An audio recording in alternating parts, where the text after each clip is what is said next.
Overlap as a recruiter is so powerful. Check out this video right now to see why. Hey, welcome to the Millionaire Recruiter. I'm Brianna Rooney, your Millionaire Recruiter. And if you haven't yet seen this channel before, it is all about making you the next Millionaire Recruiter. So I am super excited to talk about the power of overlap.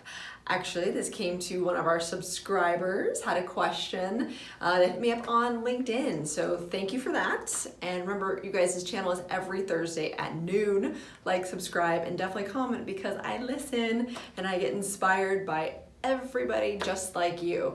I want to make sure that you guys are maximizing your effort, you're being efficient, and really seeing the return and the money that you are putting into this. So, the power of overlap. What exactly am I talking about? Great question.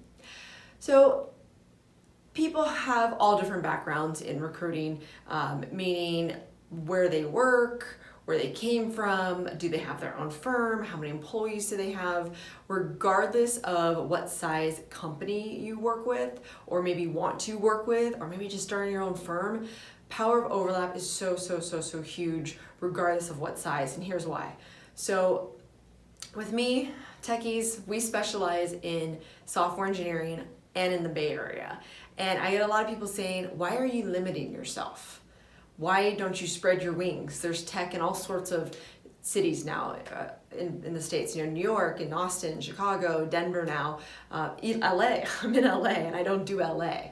Why? So there's lots of reasons why. One, for me, the San Francisco market, well-researched, has the most VC funding, but that's not what this video is about. The reason why we stay in San Francisco is because of overlap. So it doesn't matter, again, how big I get. I want to make sure that we are having the most volume and having the most opportunities for our candidates as possible. So I want to make sure we have the most candidates for our clients, but also the most clients for our candidates. Lots of different options. Let me tell you why. So let's say that we have 5 pure tech roles to fill. And I'll give you an example. We're looking for Rails engineers, Python engineers, front-end engineers, mobile engineers, and let's say DevOps engineers. 5 separate engineers. However, with those 5 separate engineer profiles, we have about 50 clients. So how great is that? We have about 50 opportunities for our candidates. So if we have tons of opportunities for our candidates, do you think our candidates are going to have time to find opportunities on their own, to work with other recruiters that would just waste their time? Hopefully not. Hopefully we have everything a candidate could ever need and as many different options in as many different industries, company size, to satisfy and interest them enough, right? That's the whole point.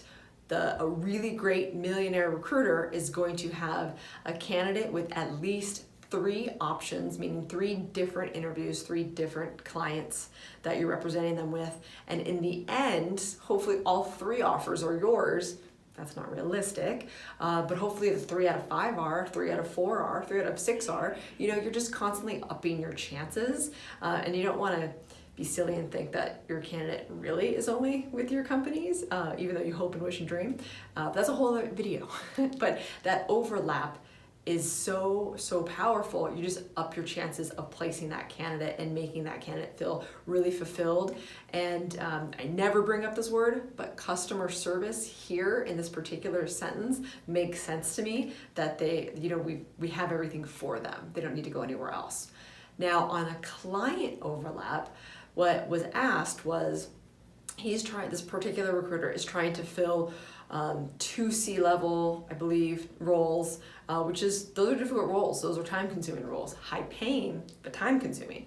And then he has like a couple, maybe 3 director roles and a ton of manager roles. So this particular recruiter does focus on higher up, not IC, which is individual contributors, and that's totally fine. Everyone has their niche and should stay in there. And you would say like, well, that's not so bad. But this particular person is a one-man show right now. So do you think that he possibly has time to fill the manager roles, the director roles, and the C-level roles?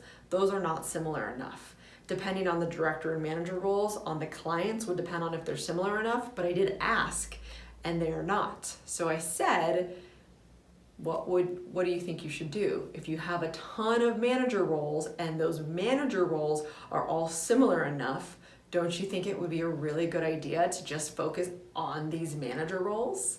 And now here's the comeback, and you're thinking, well, but if you can make a ton of money with these C-level positions, like let's say you can make off of like 4 manager placements, is that 1 C-level if you place?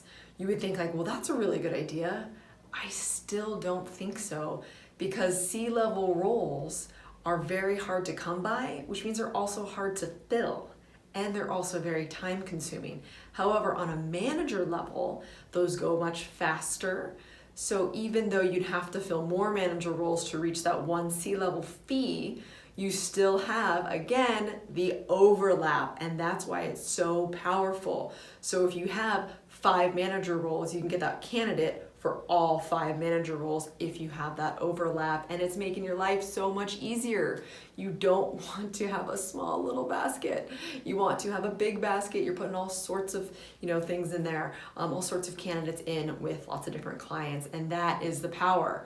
Now, if you have a team, even just one other person, again, this is where you're going to be the most efficient. So let's just say one person really focuses on getting clients, the other person really focuses on getting the candidates. What do you think you should do? Well, let's just say, for example, you're filling, let's just say mobile roles, because that's easy to understand. You want to fill mobile roles? Great.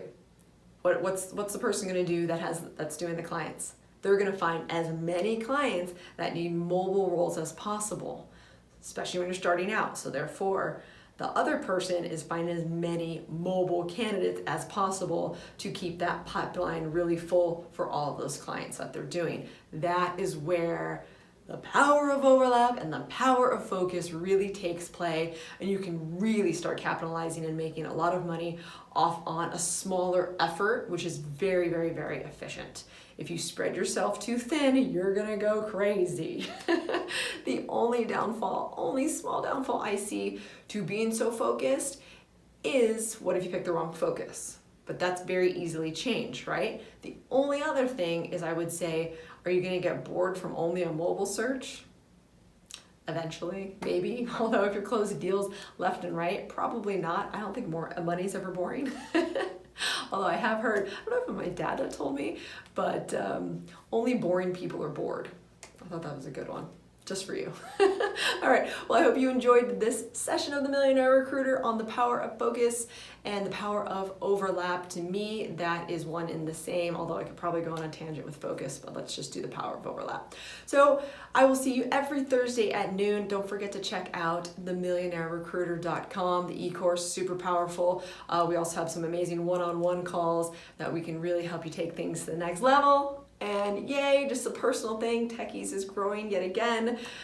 We've hired 4 or 5 this year, and it's not even the 3rd quarter, so yay, go us. All right, remember, like, subscribe, and don't forget that money is just the vessel that gets you to do all the amazing things that you want to do. So go out and get it. See you next week.